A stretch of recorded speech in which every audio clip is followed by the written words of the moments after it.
ചേരുന്നതായിരിക്കും ശ്രീ ഉമേഷ് ബാബു അവതരിപ്പിച്ച യുക്തി. പക്ഷേ അത് ഭാരതീയ ജനതാ പാർട്ടിക്ക് ചേരുന്ന യുക്തിയല്ല. ഭാരതീയ ജനതാ പാർട്ടി ഇന്ത്യയിൽ ഏറ്റവും വലിയ ശക്തിയായത് ആരെയും കൊന്നിട്ടല്ല.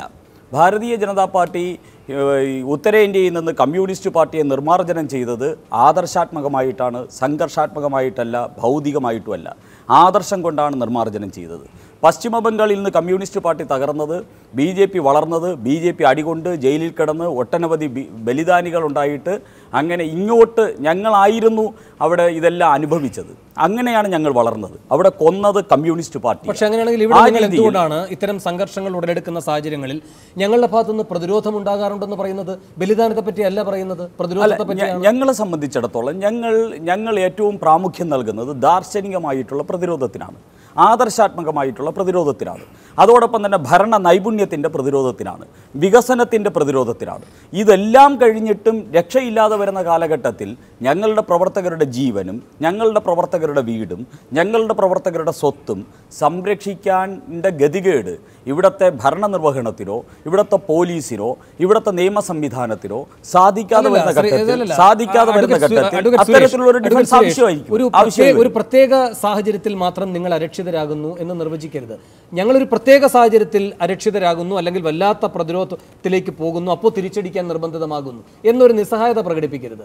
അത്തരമൊരു നിസ്സഹായതയൊന്നും സത്യസന്ധമായി ഒരു സാഹചര്യത്തെ നിങ്ങൾ വിലയിരുത്തുന്നതിന്റെ ഭാഗമായി കാണാൻ കഴിയില്ല. ഇന്നലെ ഒരു നിമിഷം കോടിയേരി പറയുകയാണ്, കേന്ദ്രമുണ്ടല്ലോ, കേന്ദ്ര സർക്കാരുണ്ടല്ലോ, ഇപ്പം സിറിയയിലേക്കൊന്നും പോകണ്ട, ഇന്ത്യയിൽ താങ്കൾ തന്നെ പറയുന്ന പോലെ വേറൊരു സാഹചര്യമാണ് എങ്കിൽ നമുക്കൊരു കേന്ദ്ര സർക്കാരുണ്ട്. നിങ്ങളുടെ അധികാരം അവിടെ വന്നതിന് ശേഷം 17 CPM-കാരാണ് രക്തസാക്ഷികളായതെന്ന് കോടിയേരി പറഞ്ഞുള്ള മറുപടി എന്താണ്? കേരളത്തിൽ 17 രക്തസാക്ഷികൾ നിങ്ങളുടെ കേന്ദ്ര സർക്കാർ വന്നതിന് ശേഷം. ഇവിടുത്തെ ലോ ആൻഡ് ഓർഡർ നോക്കുന്നത് കേന്ദ്ര സർക്കാരല്ലല്ലോ. അങ്ങനെയെങ്കിൽ പിന്നെ കേന്ദ്രം ഒരു നോക്കുകുത്തിയാണ് എങ്കിൽ പിന്നെ എന്തിനാണ് കേന്ദ്രത്തിന്റെ പ്രതിനിധിയായി വന്നിരിക്കുന്ന ഗവർണർക്ക് ഇടപെടൽ നടത്തേണ്ടത്? ഗവർണറെ കൊണ്ട് ഇടപെടുവിക്കാൻ നിങ്ങൾ അദ്ദേഹത്തെ പോയി കാണുന്നത്? ഇവിടെ കേന്ദ്രം എന്തിനാണ് 17-നും 24-നും റിപ്പോർട്ട് ചോദിക്കുന്നത്? എന്തിനാണ് കേന്ദ്ര ആഭ്യന്തരമന്ത്രി ആശയവിനിമയം നടത്തുന്നത്? ഞങ്ങൾ കൺസേൺ ആണ് അറിയിച്ചത് എന്നതിന്റെ യഥാർത്ഥ അർത്ഥം എന്താണ് എന്ന് കുമ്മനം ആവർത്തിച്ച് മലയാളികളോട് വിശദീകരിക്കുന്നത് വളരെ വ്യക്തമാണ്. കാരണം ഞങ്ങൾ ഇവിടുത്തെ ദൈനംദിന ലോ ആൻഡ് ഓർഡർ പ്രോബ്ലത്തിൽ വിഷയങ്ങളിൽ കേന്ദ്ര സർക്കാർ ഇടപെടുന്ന കീഴ്വഴക്കമില്ല, പ്രസിഡന്റ് ഇല്ല. പക്ഷേ ഞങ്ങൾക്ക് ഒരു പരിധി ഇവിടെ വേലി തന്നെ വിളവ് തിന്നുകയാണ്. ഈ കേരളത്തിലെ 3.25 കോടി മലയാളികളെ സംരക്ഷിക്കാൻ ഉത്തരവാദിത്തപ്പെട്ട മുഖ്യമന്ത്രിയും അദ്ദേഹത്തിൻ്റെ പാർട്ടിയും അദ്ദേഹം നേതൃത്വം നൽകുന്ന പോലീസും ഇവിടെ പക്ഷപാതപരമായിട്ട് പെരുമാറുന്നു. മുഖ്യമന്ത്രി പാർട്ടി സെക്രട്ടറിയെ പോലെ പെരുമാറുന്നു, മുഖ്യമന്ത്രിയായിട്ട് പെരുമാറുന്നില്ല.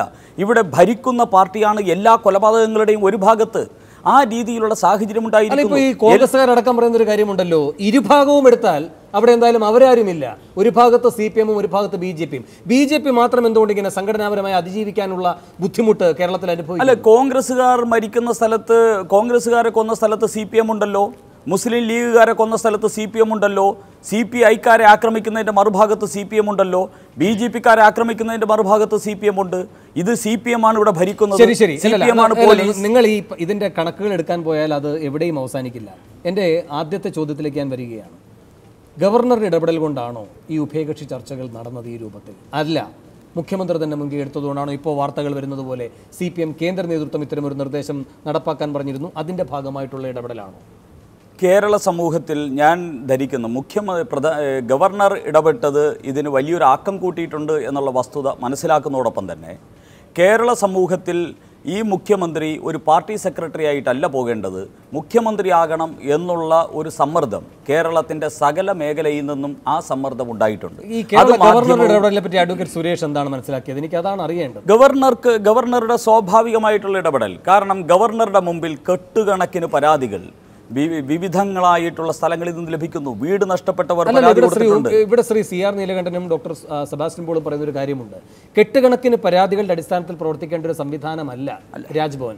കെട്ടുകണക്കിന് പരാതി വന്നാൽ ഗവർണറുടെ ഈ കെട്ടുകണക്കിനുള്ള പരാതികൾ എത്തിച്ചു കൊടുക്കേണ്ടതും അത് നോക്കേണ്ടതുമായ ഒരു പ്രത്യേക ഓഫീസ് തന്നെ CM-ന്റെ ഓഫീസിനോട് അനുബന്ധമായി പ്രവർത്തിക്കുന്നുണ്ട്. ഈ ഗവർണർ വന്ന ശേഷം അതിൽ വല്ലാത്തൊരു ശുഷ്കാന്തി കാണിച്ചിട്ടുണ്ട്. ആ കാര്യങ്ങൾ നോക്കുന്നതിന് മാത്രമായി ഒരു ചുമതലപ്പെട്ട ഒരു വ്യക്തിയുണ്ടല്ലോ, അത് ക്രിയാത്മകമായിരിക്കണം ആ മേഖലയിലെ പ്രവർത്തനം നടത്തണമെന്ന് അദ്ദേഹം നിർദ്ദേശിക്കുകയും അതവിടെ നടക്കുകയും ചെയ്യുന്നുണ്ട്. അപ്പോൾ പരാതിക്കെട്ടുകൾ അങ്ങോട്ടേക്ക് അയച്ചു കൊടുക്കുകയാണ് വേണ്ടത്. അത്തരമൊരു നടപടിയാണ് അദ്ദേഹത്തിൽ നിക്ഷിപ്തമായിരിക്കുന്നത്. അങ്ങനെ ചെയ്തപ്പോഴാണ് നിങ്ങളുടെ ശോഭാ സുരേന്ദ്രൻ പറഞ്ഞത്, മുഖ്യമന്ത്രിക്ക് ഈ ഞങ്ങൾ നൽകുന്ന നിവേദനം അയച്ചു കൊടുക്കാനാണ് എങ്കിൽ മുഖ്യമന്ത്രിയെ കാണുമ്പോൾ മുട്ടിടിക്കുന്ന ഒരു ഗവർണറെ ഞങ്ങൾക്ക് വേണ്ട എന്ന്. അപ്പോൾ ഗവർണർ ഏത് രൂപത്തിലാണോ പ്രവർത്തിക്കുന്നത് ആ രൂപത്തിൽ അദ്ദേഹം പ്രവർത്തിക്കുകയാണ് വേണ്ടത്. ഇപ്പോൾ അങ്ങ് പറഞ്ഞ പരാതിക്കെട്ടുകൾ ഉണ്ടെങ്കിൽ അതിൻ്റെ അടിസ്ഥാനത്തിൽ അദ്ദേഹത്തിന് സ്വമേധയാ തീരുമാനങ്ങൾ എടുക്കാൻ കഴിയില്ല. അല്ല, ഞാൻ ഗവർണർ, പക്ഷേ ഇവിടെ അത്തരമൊരു കാര്യമല്ല ഉണ്ടായത്. ഇവിടെ അദ്ദേഹം സമൻ ചെയ്യുകയാണ് DGPയെ. അത് ചെയ്യാം, DGPയെ സമൻ ചെയ്യാം. പിന്നെ മുഖ്യമന്ത്രിയെ ചെയ്യാൻ കഴിയില്ല, ആഭ്യന്തര സെക്രട്ടറിയെ സമൻ ചെയ്യാം. അങ്ങനെ അല്ലാത്ത മറ്റൊരു ചുവടുവയ്പ്പാണ് ഉണ്ടായത്. അതേ തുടർന്നാണ് ഇപ്പോൾ ഈ 2 ദിവസമായി മുഖ്യമന്ത്രിയുടെ മുൻകൈയിൽ ചില ഇടപെടലുകൾ നടന്നിരിക്കുന്നത്. അവിടെ ഗവർണറുടെ സ്ഥാനം എന്താണ് എന്നാണ് താങ്കളും നിർവചിക്കണമെന്ന് ഞാൻ ആവശ്യപ്പെടുന്നത്. ശ്രീ CR ഡോക്ടർ സബാസ് മോളും ചെയ്തതുപോലെ. ഗവർണർ ഒരു കോൺസ്റ്റിറ്റ്യൂഷണൽ ഹെഡാണ്. ഗവർണറാണ് മുഖ്യമന്ത്രിക്ക് സത്യപ്രതിജ്ഞ ചൊല്ലിക്കൊടുക്കുന്നത്. മുഖ്യമന്ത്രിക്ക് മാത്രം. ഗവർണറാണ് ഈ മന്ത്രിസഭയ്ക്ക് മുഖ്യമന്ത്രിക്ക് സത്യപ്രതിജ്ഞ ചെയ്യുന്നത്. മുഖ്യമന്ത്രിയുടെ മന്ത്രിസഭയാണിത്. മുഖ്യമന്ത്രിയാണ് ഹെഡ്. മുഖ്യമന്ത്രിക്ക് സത്യപ്രതിജ്ഞ ചെയ്തു കൊടുക്കുന്നത് ഗവർണറാണ്. അതുപോലെ തന്നെ മുഖ്യമന്ത്രിക്കെതിരെ കേന്ദ്ര സർക്കാർ 356 അനുസരിച്ച് ഒരു നടപടിയെടുക്കണമെങ്കിൽ അതിൻ്റെ റിപ്പോർട്ട് കൊടുക്കേണ്ടത് ഗവർണറാണ്. അതുപോലെ തന്നെ ഇവിടെ വരുന്ന ബില്ലുകൾ റാക്ടിഫൈ ചെയ്യേണ്ടത് ഗവർണറാണ്. അത് ഒപ്പിടണോ തിരിച്ചയക്കണോ എന്ന് തീരുമാനിക്കാനുള്ള അധികാരം ഗവർണർക്കുണ്ട്. അതോടൊപ്പം തന്നെ ഒരു ഫെഡറൽ സംവിധാനത്തിൽ ഗവർണർ എന്ന് പറയുന്നത് കേന്ദ്ര സർക്കാരിൻ്റെ പ്രതിനിധിയാണ്. ഇവിടുത്തെ ലോ ആൻഡ് ഓർഡർ പ്രോബ്ലം സംസ്ഥാന സർക്കാരിന് നിയന്ത്രിക്കാൻ കഴിയുന്നതിനോ അതിനപ്പുറത്തേക്കോ പോകുന്ന ഒരു സാഹചര്യം വന്നു കഴിഞ്ഞാൽ ഗവർണർക്ക് സ്വാഭാവികമായിട്ട് DGPയെയും അതോടൊപ്പം തന്നെ മുഖ്യമന്ത്രിയെയും സമൺ ചെയ്യാം. ഇല്ല, മുഖ്യമന്ത്രിയെ ചെയ്യാൻ കഴിയില്ല. മുഖ്യമന്ത്രിയെ ചെയ്യാനുള്ള ഭരണഘടനാപരമായ അധികാരം അദ്ദേഹത്തിനില്ല. അദ്ദേഹത്തിന് റിപ്പോർട്ട് തേടാം, അത് ആഭ്യന്തര സെക്രട്ടറിയോടാണ്. ആഭ്യന്തര സെക്രട്ടറിയോട് റിപ്പോർട്ട് തരികയും ആ റിപ്പോർട്ട് അദ്ദേഹത്തിന് കേന്ദ്രത്തിലേക്ക് അയക്കുകയും ചെയ്യാമെന്നാണ് ഞാൻ മനസ്സിലാക്കുന്നത്. ഞാൻ ഈ ഗവർണർ ഇവിടെ വന്നതിന് ശേഷം അദ്ദേഹത്തെ 6 പ്രാവശ്യം BJP ഡെലിഗേഷനോടൊപ്പം പോയി കണ്ടിട്ടുള്ള ആളാണ് ഞാൻ. അദ്ദേഹത്തിന് എല്ലാ ദിവസവും ഈ കേരളത്തിലെ ക്രമസമാധാനത്തിനെ സംബന്ധിച്ചുള്ള റിപ്പോർട്ട് വരുന്നുണ്ട്. അദ്ദേഹത്തിന് IBയിൽ നിന്നുള്ള റിപ്പോർട്ട് വരുന്നുണ്ട്, കേരള ആഭ്യന്തര വകുപ്പിൽ നിന്നുള്ള റിപ്പോർട്ട് വരുന്നുണ്ട്. എല്ലാ ദിവസവും രാവിലെ അദ്ദേഹത്തിന് ഇത് ബ്രീഫ് ചെയ്യുന്നുണ്ട്. അതുകൊണ്ട് ഈ റിപ്പോർട്ട് വരുന്നത് ഒരു യൂഷ്വൽ പ്രൊസീജിയറാണ്. ആ യൂഷ്വൽ പ്രൊസീജിയർ രാജ്ഭവനിൽ എല്ലാ ദിവസവും നടക്കുന്നുണ്ട്. പക്ഷേ ഇവിടുത്തെ ഒരു യൂഷ്വൽ പ്രൊസീജിയർ അല്ല ഇവിടെ സംഭവിച്ചിരിക്കുന്നത്. ഇവിടെ ഭരണകൂടം ഒരു ഭാഗത്ത് നിന്നുകൊണ്ട് കൊലപാതകവും അക്രമവും നടത്തുന്നു എന്ന് വരുന്ന സമയത്ത് അതൊരു അൺയൂഷ്വൽ അല്ലെങ്കിൽ ഒരു അസാധാരണമായ ഒരു പ്രസിഡന്റിന് അപ്പുറത്തുള്ള ഒരു സംവിധാനത്തിലേക്കാണ് എത്തുന്നത്. ഈ സംവിധാനത്തിലെത്തുമ്പോൾ ഒരു ജനാധിപത്യം പുലരണം എന്ന വ്യാഖ്യാനമാണ്. നിങ്ങൾ ആഗ്രഹിക്കുന്ന വ്യാഖ്യാനത്തിനനുസരിച്ച് ഗവർണർക്ക് പ്രവർത്തിക്കാൻ കഴിയില്ല. ഞാൻ താങ്കളിലേക്ക് തിരികെ എത്താം. ഇവിടെ ഒരു ഭരണകൂടത്തിന്റെ നേരിട്ടുള്ള അതിക്രമം നടക്കുകയാണ് എന്നത് അഡ്വക്കേറ്റ് സുരേഷിന്റെ വ്യാഖ്യാനമാണ് ഈ സാഹചര്യവുമായി ബന്ധപ്പെട്ട്. ഞാൻ തിരികെ എത്താം. ശ്രീ ജേക്കബ് ജോർജ്, ഇവിടെ ഗവർണർ ഈ ദിവസങ്ങളിൽ നടത്തിയ ഇടപെടലുകൾ അതാണോ മുഖ്യമന്ത്രിക്കൊരു പുതിയ ദിശ നൽകിയിരിക്കുന്നത്? അഡ്വക്കേറ്റ് സുരേഷ് പറഞ്ഞത് ഗവർണർക്ക് എല്ലാ ദിവസവും റിപ്പോർട്ട് കിട്ടുന്നുണ്ട്. യാതൊരു സംശയമില്ല, നമുക്കറിയാവുന്നതാണ് അദ്ദേഹത്തിന് കിട്ടാനുള്ള ചാനലുകൾ. അതുകൊണ്ടാണല്ലോ BJPക്കാർ പറഞ്ഞിട്ട് അദ്ദേഹം കാര്യങ്ങൾ കേൾക്കാഞ്ഞത്. അതുകൊണ്ടാണല്ലോ BJPക്കാർ കത്ത് കൊടുത്തപ്പോൾ അത് നേരെ മുഖ്യമന്ത്രിക്ക് അയച്ചു കൊടുത്തത്. ആ ഒരു നീതിബോധം ഗവർണർ, ഇന്ത്യയുടെ ഏറ്റവും ഉയർന്ന നീതിപീഠത്തിൻ്റെ തലപ്പത്തിരുന്ന ഗവർണർ P. സദാശിവത്തിന് ഞാൻ ഒറ്റ കാര്യം അങ്ങോട്ട് പറയാം. ഈ നീതിബോധം അല്ലെങ്കിൽ ഈ പറയുന്ന ഭരണകൂടം തന്നെ ഇവിടെ അക്രമം നടത്തിക്കൊണ്ടിരിക്കുകയാണെന്ന ശ്രീ സുരേഷിൻ്റെ വാദഗതി, ഇതൊക്കെ ഗവർണർ എന്ന പദവിയെ പറ്റിയുള്ള തെറ്റിദ്ധാരണ ഉണ്ടാക്കുന്നതിനാണ്. കാരണം ഞാൻ ലളിതമായൊരു ചോദ്യം ചോദിക്കുന്നു. ഇപ്പോൾ നമ്മുടെ മഹാസഖ്യം ഉണ്ടായിരുന്നല്ലോ ഈ ബീഹാർ, അവിടുത്തെ നയപ്രഖ്യാപന പ്രസംഗം ആരാണ് നടത്തുക? അവിടുത്തെ ഗവർണറാണ്. ഇപ്പോൾ ആ മഹാസഖ്യം പൊളിഞ്ഞു, BJPയുമായി ചേർന്നുള്ള ഒരു കൂട്ടുകക്ഷി സർക്കാരാണ് വരുന്നത്. മറ്റൊരു നയപ്രഖ്യാപനമാണ് നടത്താൻ പോകുന്നത്. രണ്ടും വായിക്കുന്ന ഒരേ ഗവർണറാണ്. ഇപ്പോൾ ഈ ഗവർണർക്ക് ശ്രീ സുരേഷൊക്കെ പറയുന്ന ഈ ഗവർണർക്ക് ഒരു പക്ഷേ ഈ കൗൺസിൽ ഓഫ് മിനിസ്റ്റേഴ്സ് തയ്യാറാക്കുന്ന ഒരു നയപ്രഖ്യാപനം ആ രൂപത്തിൽ തന്നെ വായിക്കേണ്ടി വരും സഭയിൽ. സംശയമൊന്നും വേണ്ട. കാരണം അതിൽ അദ്ദേഹത്തിന് മനസ്സർപ്പിക്കാൻ കഴിയില്ല. അതല്ല അദ്ദേഹത്തിന്റെ ചുമതല. ചിലപ്പോൾ അതിലെ ആദ്യ വാചകം തന്നെ കേരളത്തിൽ രാഷ്ട്രീയ കൊലപാതകങ്ങളില്ല എന്നാണെങ്കിൽ അത് വായിക്കുക തന്നെ വേണ്ടി വരും. പിന്നെ എവിടെയാണ് ഈ ഗവർണറെ പറ്റി ഈ പറയാവുന്ന കെട്ടുകഥകളുടെ ഒരു സാധുത? പക്ഷേ ഇവിടെ സമൺ എന്ന വാക്ക് CR നീലകണ്ഠൻ പറഞ്ഞ സമൺ എന്ന വാക്ക് സമൺ ചെയ്യാൻ അധികാരമില്ല. അത് തിരഞ്ഞെടുക്കപ്പെട്ട ആളാണ് മുഖ്യമന്ത്രി. സമൺ എന്ന വാക്ക് ജഡ്ജി അത് ഉപയോഗിച്ച് പോയെന്ന് മാത്രമേ ഉള്ളൂ. ഞാനിത് അന്വേഷിച്ച് രാജ്ഭവനിൽ അങ്ങനത്തെ യാതൊരു ഉദ്ദേശമോ ദുരുദ്ദേശമോ ഗവർണർക്കുണ്ടായിരുന്നില്ല. ഒരുപക്ഷെ കേരളത്തിൽ ഇങ്ങനൊരു അക്രമ സംഭവങ്ങൾ നടക്കുമ്പോൾ ഗവർണർ എന്ന നിലയ്ക്ക് അദ്ദേഹം ഇടപെടണമല്ലോ. അതുകൊണ്ട് മുഖ്യമന്ത്രിയെ വിളിച്ചു. ആ ബോഡി ലാംഗ്വേജ് കണ്ടല്ലോ, വിഷ്വൽസിലെ വളരെ സൗഹാർദ്ദപരമായിരുന്നില്ലേ അന്തരീക്ഷം? ആ സൗഹാർദ്ദപരമായ അന്തരീക്ഷത്തിൽ തന്നെയാണ് സംസാരം നടന്നത്, യാതൊരു സംശയമില്ല. ഈ കാര്യത്തിൽ ഗവർണർ അതിരിവിട്ട് അദ്ദേഹത്തിൻ്റെ അധികാരമോ അവകാശമോ നിയമപരമായ പരിമിതികളോ വിട്ട് ഒന്നും ചെയ്തിട്ടില്ല. അത് മുഖ്യമന്ത്രിയുടെ ബോഡി ലാംഗ്വേജിൽ നിന്ന് വ്യക്തമായിരുന്നു. പക്ഷേ ശ്രീ ജേക്കബ് ജോർജ് കേന്ദ്ര നേതൃത്വം പറയുകയാണ് ഞങ്ങളിങ്ങനെയൊരു നിർദ്ദേശം തന്നിരുന്നല്ലോ, CPM-ൻ്റെ കേന്ദ്ര നേതൃത്വം പറയുകയാണ്. അങ്ങനെ വരുമ്പോൾ ഇപ്പോൾ ഈ സർവകക്ഷി യോഗത്തിലേക്ക് പോകുന്നു കാര്യങ്ങൾ. അതിനു മുമ്പ് ഘട്ടം ഘട്ടമായുള്ള ഉഭയകക്ഷി ചർച്ച നടക്കുന്നു. എല്ലാത്തിനും അപ്പുറം അക്രമം സ്വിച്ചിട്ട പോലെ അവസാനിക്കുന്നു. നല്ല കാര്യമാണ് കേട്ടോ, പക്ഷേ അതങ്ങനെ സംഭവിക്കുന്നു എന്ന് വെച്ചാൽ അടിയന്തരമായി അതിൻ്റെ ഫലം കിട്ടുകയാണ്. ഇതാരുടെ ഈ ഇടപെടൽ കൊണ്ടാണ് എന്നത് നമ്മുടെ മുന്നിൽ ഒരു ചോദ്യമായി ഉയരുന്നത് എന്തുകൊണ്ടാണ്? സർക്കാരിന് അതിൽ പൂർണ്ണമായും അവകാശവാദമില്ല, CPM-ന് അവകാശവാദമില്ല. കാരണം കക്ഷിയായി നിൽക്കുകയാണിവർ, ഈ അക്രമത്തിൽ ഒരു കക്ഷിയായി നിൽക്കുകയാണ്. ഇതിൽ കക്ഷിയല്ലാതെ നിൽക്കുന്ന ആര് എന്ന പരിശോധന നടക്കുമ്പോഴാണ് അവിടെ ഈ രാജ്ഭവന്റെ ഇടപെടൽ വരുന്നത്.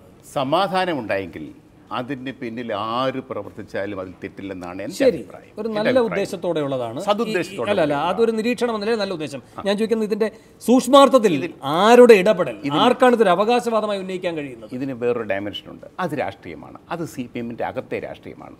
CPM-ൻ്റെ അകത്ത് യെച്ചൂരിയും മുഖ്യമന്ത്രി പിണറായി വിജയനും തമ്മിൽ ഒരു ചെറിയ നേരിയ വിള്ളൽ ഉണ്ടായിട്ടുണ്ട്. ആ ഒരു വിള്ളലിൻ്റെ ഭാഗമല്ലേ ഇങ്ങനെ ഒരു നടപടി. ഇന്ന് നോക്കിക്കോ, ടെലിവിഷൻ ചാനലുകളെല്ലാം ഒരേ തരത്തിൽ ഉച്ചയ്ക്ക് വാർത്ത വരുന്നു.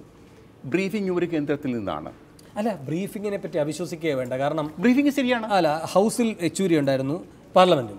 അതിനുശേഷം അവിടെ കേരളത്തിൽ നിന്നുള്ള മാധ്യമപ്രവർത്തകർ ഈ കാര്യങ്ങളെല്ലാം വിശദീകരിക്കുമ്പോൾ ആ മുഖത്ത് നിന്ന് തന്നെയാണ് വിവരങ്ങൾ കിട്ടിയത്, യാതൊരു സംശയമില്ല. അപ്പോൾ നേതൃത്വം എന്നാണ് എല്ലാവരും ഉപയോഗിച്ചത്, CPM നേതൃത്വത്തിൻ്റെ അഭിപ്രായം. അപ്പോൾ അത് യെച്ചൂരിയുടെ അഭിപ്രായം. കഴിഞ്ഞ രാജ്യസഭാ തെരഞ്ഞെടുപ്പ്, രാജ്യസഭയിലേക്കുള്ള സ്ഥാനാർത്ഥിയൊക്കെ അറിയാമല്ലോ. അങ്ങനെ അത് ഇപ്പോൾ കഴിഞ്ഞ ദിവസം ടൈംസ് ഓഫ് ഇന്ത്യയുടെ ഒരു വാർത്ത ശ്രീജിൻ്റെ ശ്രദ്ധിച്ച് കാണും.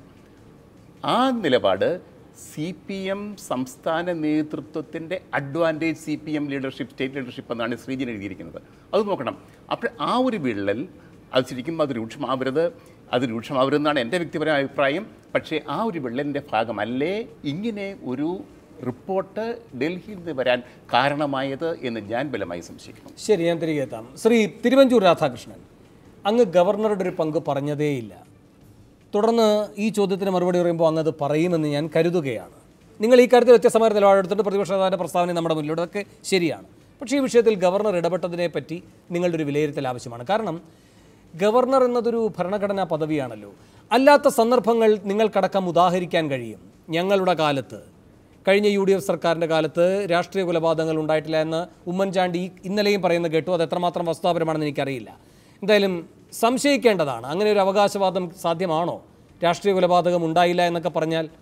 പിന്നെ ഇതിനു മുമ്പ് ആൻ്റണി ഭരിക്കുന്ന സമയത്ത് ഒരു പ്രത്യേക രൂപത്തിൽ കണ്ണൂരിനെ സമാധാനത്തിലേക്ക് നയിക്കാൻ കഴിഞ്ഞു എന്നതും നിങ്ങളുടെ ഒരു അവകാശവാദമാണ്. പക്ഷേ അതിനൊക്കെ നിങ്ങൾ ഉയർത്തിക്കാട്ടുന്ന മുഖങ്ങൾ ഏതാണ്? ഒരു മനോജ് എബ്രഹാം, ഈ സർക്കാരിന് ഒരു യതീഷ് ചന്ദ്രയോ അല്ലേ? എന്ന് വെച്ചാൽ അക്രമം കാമധേനുവിനെ പോലെ ചുരത്തുന്നവർ. ഇത്തരം കാക്കിയിട്ട ചില മുഖങ്ങളെയാണ് നിങ്ങൾ സമാധാനത്തിൻ്റെ ഈ പറയുന്ന വാഹകരായി കാണുന്നത് എങ്കിൽ അതങ്ങേറ്റം ജുഗുപ്സാവഹമാണ് ശ്രീ തിരുവഞ്ചൂർ. അതിനേക്കാൾ എത്രയോ നമുക്ക് ഒരു മേന്മ കാണാൻ കഴിയും. ഒരു ഭരണഘടനാ സ്ഥാപനമാണ് ഈ കാര്യത്തിൽ ഒരു മധ്യസ്ഥ ഇടപെടൽ നടത്തുന്നത് എങ്കിൽ നിങ്ങൾ ആരുടെ പക്ഷത്താണ്? മധ്യസ്ഥ ശ്രമവും ഭരണഘടനയുടെ പൊസിഷൻ രണ്ടും രണ്ടാണ്. മധ്യസ്ഥ ശ്രമം ആർക്ക് വേണമെങ്കിൽ നടത്താം, അതിനതിൻ്റേതായ മാർഗത്തിൽ പോകട്ടെ. ഞാൻ ആദ്യം പറയുന്നത് ഭരണഘടനാപരമായ പൊസിഷനാണ്. ഭരണഘടനാപരമായ പൊസിഷനിൽ ഗവർണറുടെ സ്ഥാനം എന്ത് എന്നതിനെക്കുറിച്ച് കോടതിയും ഇതിനു മുമ്പ് ചർച്ച ചെയ്തിട്ടുണ്ട്. ഞാൻ ഓർക്കുന്നു Sher Singh versus state of Punjab. ആ കേസിനകത്ത് നമ്മളുടെ ഏറ്റവും പരിണിതപ്രജ്ഞനായ നിയമവിജ്ഞാനമുള്ള നമ്മുടെ VR Krishna Iyer, justice VR Krishna Iyer, അദ്ദേഹം തന്നെ ഒരു ഗവർണറുടെ പരിധി എന്ത്, എവിടം വരെ പോകാം എന്നതിനെക്കുറിച്ച് പറഞ്ഞിട്ടുണ്ട്. സംസ്ഥാന ഗവൺമെൻറ്റും ഗവർണറും തമ്മിലുള്ള ഡീലിങ്സ് ഏത് രൂപത്തിൽ വേണം എന്ന് പറഞ്ഞിട്ടുണ്ട്. ഒരു മുഖ്യമന്ത്രിയോട് അല്ലെങ്കിൽ ആ സംസ്ഥാനത്തെ ഗവൺമെൻറ്റിനോട് ഏത് രൂപത്തിൽ പെരുമാറണം എന്ന് പറഞ്ഞിട്ടുമുണ്ട്. അപ്പോൾ അത് കോടതി കൂടി അംഗീകരിച്ച ഒരു പൊസിഷനാണ്. ആ പൊസിഷനിൽ നിന്ന് മാറ്റം വരുത്താൻ പറ്റില്ല. രണ്ട്, ഭരണഘടനയുടെ കാര്യത്തിൽ 355 വകുപ്പ് അനുസരിച്ച് രണ്ട് കാര്യങ്ങളിലാണ് ഒരു ഗവർണർക്ക് നേരിട്ട് ഇടപെടാൻ പറ്റുക. ഒന്ന്, എക്സ്റ്റേണലായിട്ടൊരു അഗ്രഷൻ്റെ ഒരു സംസ്ഥാനത്ത് വരികയാണെങ്കിൽ ഗവർണർക്ക് ഇമ്മീഡിയറ്റ് ആയിട്ട് ഇടപെടാം. രണ്ട്, ആ സംസ്ഥാനത്ത് ഡിസ്റ്റർബൻസസ് ഉണ്ടാകുകയാണെന്നുവരിൽ അതിനകത്ത് ഇടപെടാം. ഡിസ്റ്റർബൻസസ് എന്ന് പറയുന്നത് ചെറിയ പേനാക്കത്തി കൊണ്ടുള്ള കുത്തും അല്ലെങ്കിൽ രണ്ട് പാർട്ടികൾ തമ്മിൽ തരംതിരിഞ്ഞുള്ള അടിയല്ല. അവിടെ ഇൻസർജൻസി പോലെ നോർത്ത് ഈസ്റ്റേൺ സംസ്ഥാനങ്ങളിൽ ചിലപ്പോൾ കണ്ടിട്ടുള്ള അങ്ങനെ ഒരു അരക്ഷിതവാദം ഒരു ആഭ്യന്തര കലാപത്തിൻ്റെ രൂപത്തിൽ വരികയാണെങ്കിൽ ഒരു